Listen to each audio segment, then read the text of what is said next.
Hey guys, how are you? I hope you're well. So, one thing that I find concerning is these bridges that keep getting hit left and right, left and right, left and right. What is up with that? It's really odd. That's really, really, really odd. Really odd. Yeah. Today, it is cold and it is, I like it because I'm not ready. Like I said, I had a tick on me the other day and it's barely April. Um, so like we're not even in the summer months and already those nasty things are out. Ew. Nasty. Nasty. So anyway, for those who pray, please pray for our country because wow. Wow. That's all I can say about that. Um so we're gonna do an exercise today. I want you to do an exercise with me and there's gonna be a reason for it. Okay? There's gonna be a reason for it. So before I get started, um I have got, you know how you watch a video, right? You watch a video and then like once you watch it, it pops up another video on the same topic and another video and another video and another video and before you know it you are sucked into the vortex and you're like, "Wow, really? Okay. Well, I guess that's what I'm doing now." So, that's what happened to me with these I love survivor stories. It's one of my favorite things to watch, and God knows I have seen like a ton of them. So, off the top of my head, which is scary, no comments from the peanut gallery, okay? I know how y'all operate. um, so off the top of my head, I'm going to talk about these are not near-death experiences. These are death comeback. I'm going to call them death comeback. Um, not near death because they did die. These people did die, and some of them didn't die, but they survived some really horrific things. Thus, the name of it, the series, I Survived. So, I want you to close your eyes. Do this with me. Let's have fun. Um, but there's a purpose. There's a method to my madness. Okay, you ready? Let's go. All right, I want you to close your eyes, and I'm going to talk to you about some of the death comeback experiences, meaning these people have died or or they've been a victim of a horrific attack or something terrible happened to them and they survived it. So one of them was, well, keep your eyes closed, I'll tell you when to open them, so just kind of lose yourself mentally. So these are all true stories, and this one lady, she was married and her husband never left her alone, and he left this one time. The whole time they've been married, they've never been separated, and he left to go out of town to a wedding. She couldn't break away because of her job, and so she stayed at the house, and she was, long story short, she was brutally sexually assaulted. And the police, after so many years passed, they discovered who the person was. Turned out to be a friend of the, keep your eyes closed, a friend of the couple who did it. There was another instance where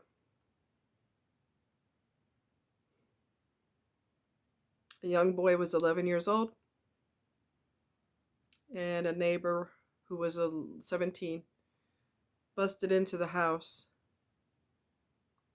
attacked his mother with a knife, attacked him with a knife, brutally assaulting his mom, pushing the knife all the way through her body because she's not dead yet and I don't know why. So I'm just going to keep attacking until she finally stops screaming.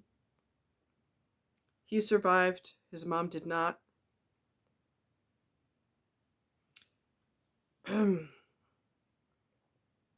There was another one where a woman had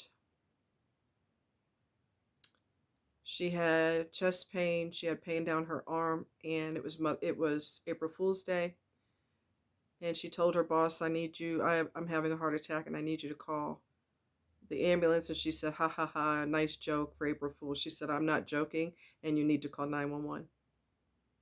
This woman is a miracle on top of miracles. She was shocked. She was without brain activity, without a heartbeat for 58 minutes.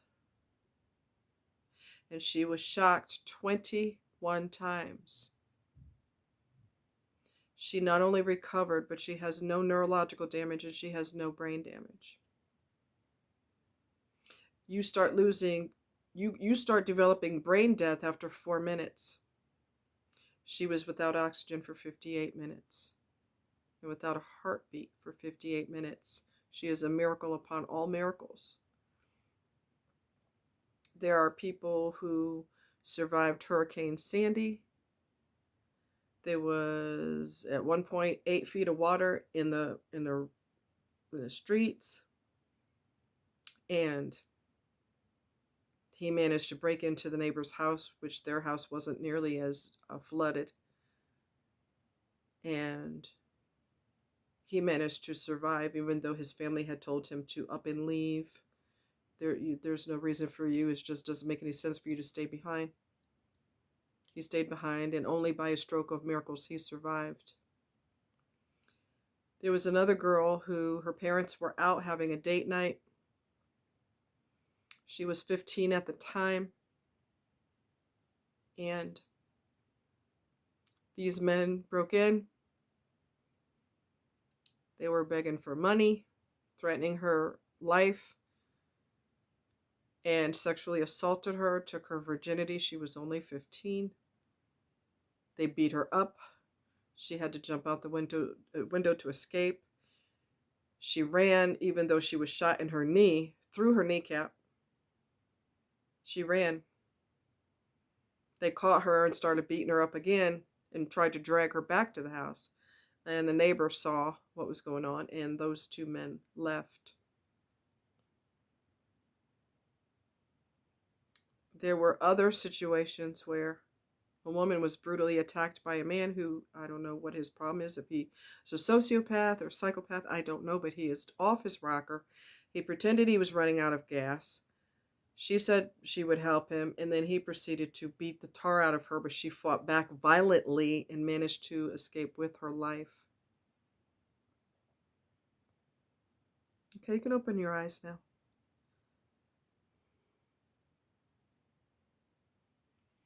Of all of those scenarios, I want you to imagine that one of those instances happened to you personally. And because you're with a narcissist,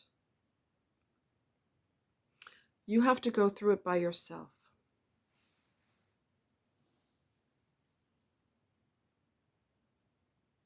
You have to go through it by yourself. Because one of 2 things is going to happen.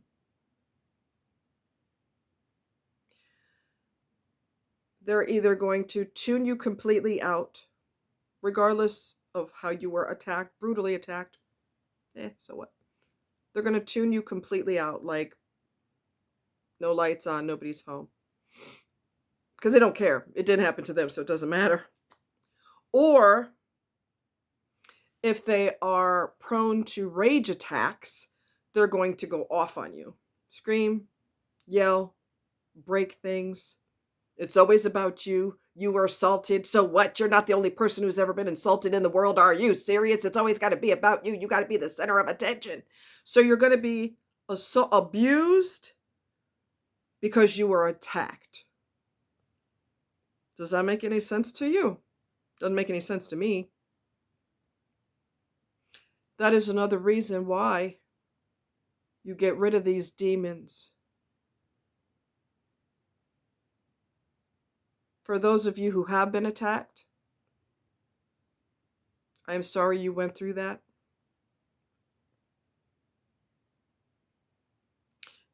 But if you're with the wrong person, you're going to continue to go through it alone. You get rid of them the first time they treat you like crap because you were attacked or you were brutalized. You get rid of them then. Way before then, really. You watch how they behave on the first date. We talked about this. You watch how they behave on the second date. If they're perfect, quotation marks perfect, but then you start to see cracks in the facade, not in the facade. Well, cracks in the facade, yeah. You start to see the real them. It's time for you to dump them. This way, and we talked about this before, this way you have no opportunity to say, well, I can't because I love him. I can't because I'm married. I can't because we have kids. No, no, no, no, no, no, no, no, no, no, no, no, no, no, no, no, no. We don't let it get that far. Don't dig yourself your own grave psychologically, physically, mentally, medically, financially, spiritually. Don't dig yourself a grave. Okay? Don't do it. Because the difference between a toxic person, and it's irrelevant what's wrong with them. That's irrelevant. Okay? The difference between a toxic person and a healthy person is joy, contentment with themselves, which narcs cannot be content because they know they're a loser. They have negative feelings about themselves all the time. They have shame all the time. They hear voices in their own head. You're not good enough. You're a bad person. You're a loser. Look at your marriage. It failed. It failed. It failed. All your relationships failed. You're a failure. Don't you see that you're a failure? They get that self-bad talk all the time. Healthy people don't deal with that. Healthy people are usually happy. Healthy people want the best for you. Healthy people want to surprise you with a birthday party, even though they swore up and down they weren't going to do it because you hate surprises. And they end up doing it because they know it makes you feel good in the end.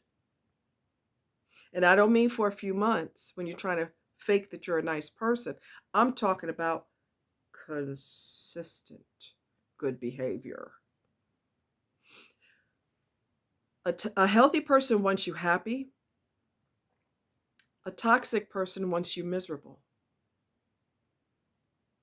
Okay? That's how that goes. My friend Kyle online, the one whose wife eventually died of cancer. She had lung cancer, non-smokers lung cancer, and she also had brain cancer. These cancers usually progress quickly. She died. They've got 2 adorable kids, okay? And I told you this before. They both have so much joy. They both love on a grand scale. I mean, grand scale. Each other. Love, love, love, love, love, love. They overdosed each other with love. I don't mean smothering kind of love. I love you. I love you. Hug me. Hug me. Hug me. Hug me. Hug me. Hug me. Hug me. Oh. I'm not talking about suffocating love. I'm talking about I care about you. What's going on with you? I'm going in the kitchen, baby. You want something to drink? I know you're going through chemo right now. Let me rub your feet. She was worried about dying. He got her a surprise vacation. He went to all her appointments, doctor's appointments. The love cannot even be measured on a Richter scale. He said something that gave me an aha moment. He said after she died, he was angry. He went through depression and tears and sadness and missing her and anger. Why was the best thing that ever happened to me taken from me? A narcissist doesn't care if you die. Okay? They don't give a shit. They don't care. You got cancer. Whoop-de-doo. Whoop, whoop, whoop. They ain't got nothing to do with me. I don't want to hear about your cancer. A non-demon, meaning a good person, we gonna be in this together. He said, and this is what made me realize that good people are usually happy. He said, I'm not an angry person, but I'm angry that she's gone. I'm hurt that she's gone. It's devastating that she's gone. That's the key right there. He's not normally angry. Toxic person's always angry.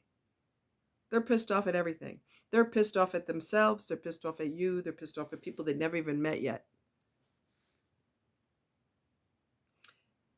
Because a person is self-deprecating, they have to be the same with you. I got to start criticizing everything about you. Everything about you bugs me. Not in the beginning because I'm trying to get your clothes off, or I'm trying to move in with you, or I'm trying to get your money, or I'm trying to manipulate you. Whatever it is I'm using you for, I'm going to be on my best behavior. Don't be silly. Of course I'm going to be on my best behavior. And then after a while, I'm going to take the mask off. I'm going to show you who the hell I really am. And there's nothing in there that's positive. There's nothing in there that's happy. There's nothing in there that's joyful. Happy people do not look for your flaws. They don't take out, let's pretend this is a bracelet, okay? Let's pretend, and yes, it fits my teeny little wrist. It fits. It's, gently stretches. Anyway, let's pretend that this is a microscope. Okay? We're having problems here. Okay. That's a microscope. And a toxic person is searching for your flaws or perception of flaws. A good person's not going to do that because they don't want to see that. They're going to see your flaws, but they're going to accept you for who you are anyway. Okay? They're going to notice that you road rage when you drive, and they're going to be like, babe, calm down. It's not that serious. Calm down. They get on my nerves. I understand that, but it's okay. It's all right, baby. Chill. It's okay. They're not going to say, look at you. Oh my God, you're such a loser. You can't even drive a vehicle right. They're not going to eat you alive. Toxic people are going to eat you alive because they hate themselves.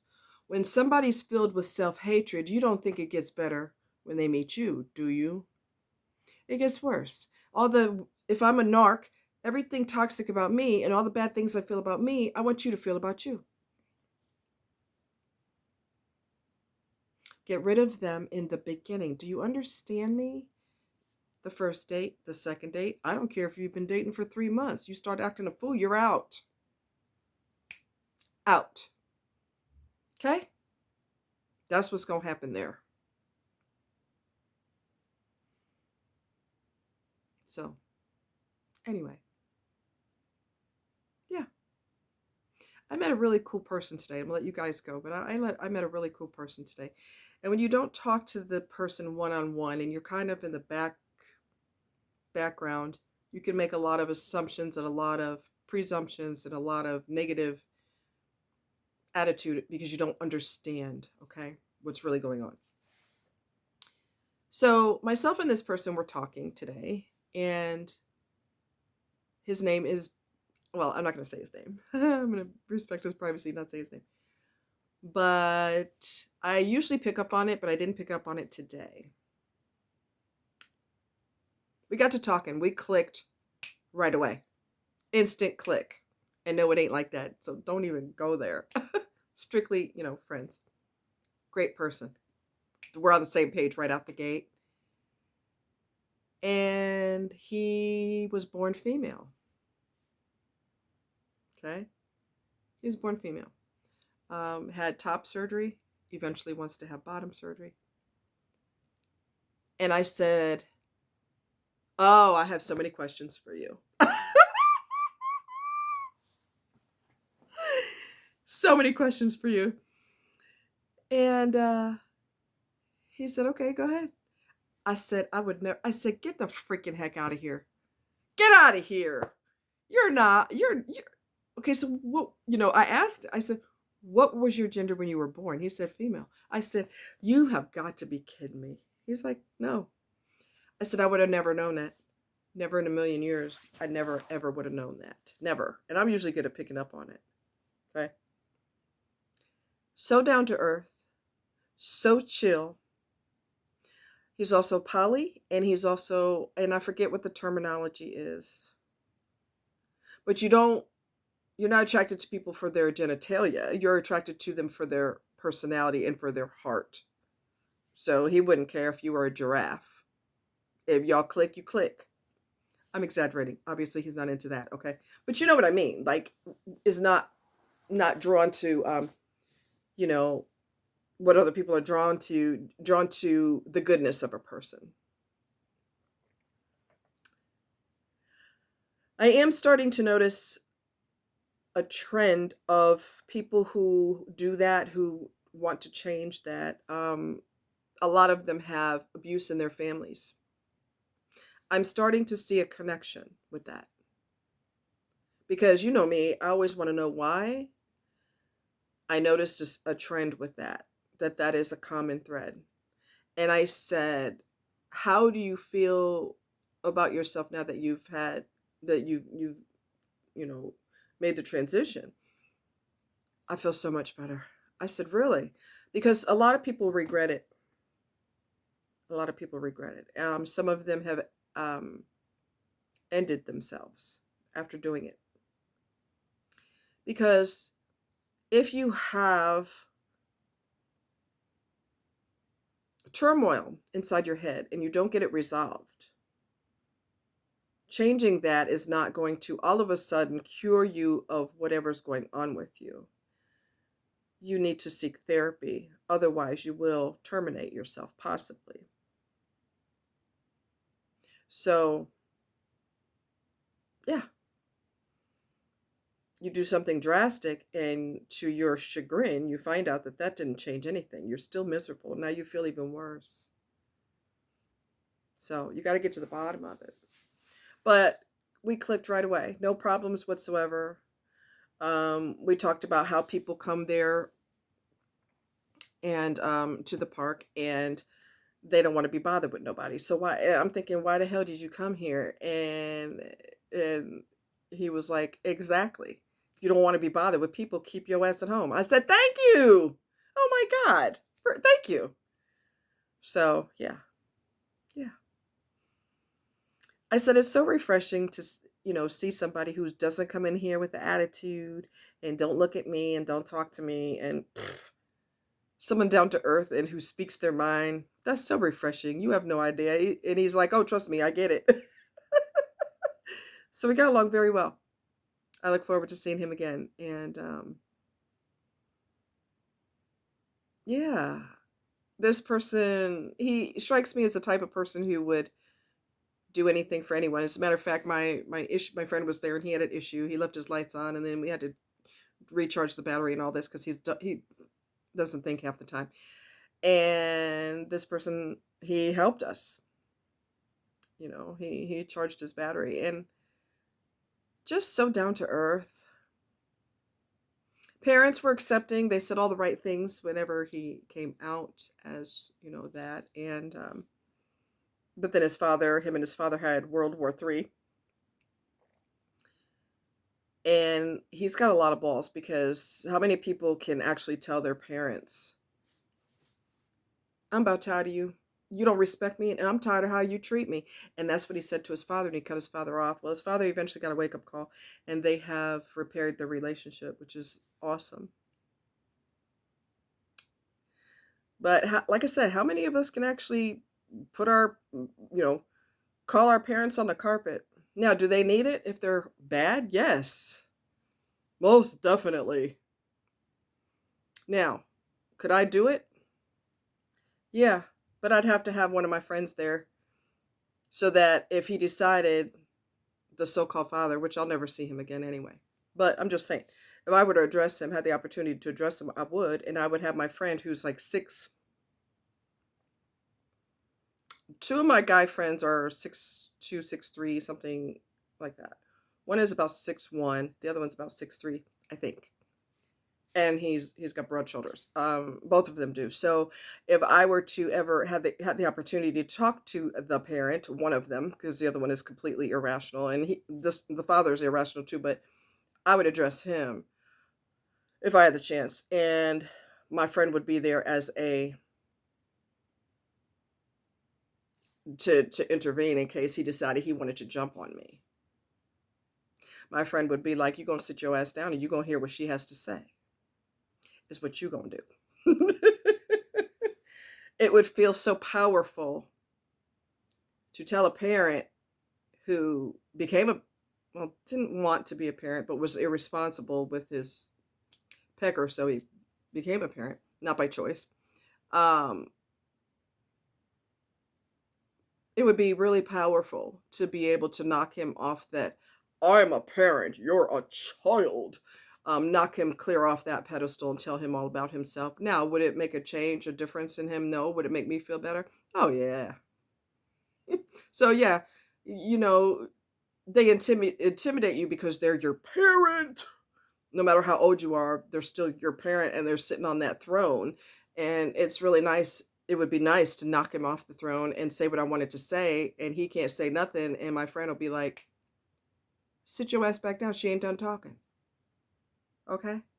Don't. Oh, that would be so nice. Anyway, you guys take care. Much love. And I will talk to you later. I don't know why this person's ringing my phone at this time, but hopefully. Anyway, I'm sorry, guys. Anyway, I gotta go. My phone's ringing. I love you, and I'll talk to you later. Think about what I said. Close your eyes. I'll tell you when to open them, and all that good stuff. But imagine going through the worst thing you could ever go through alone. That's what your life's gonna be if you deal with a toxic person and you keep them in your life. Get rid of them. They're poison. Okay? All right, y'all. Take care. Much love.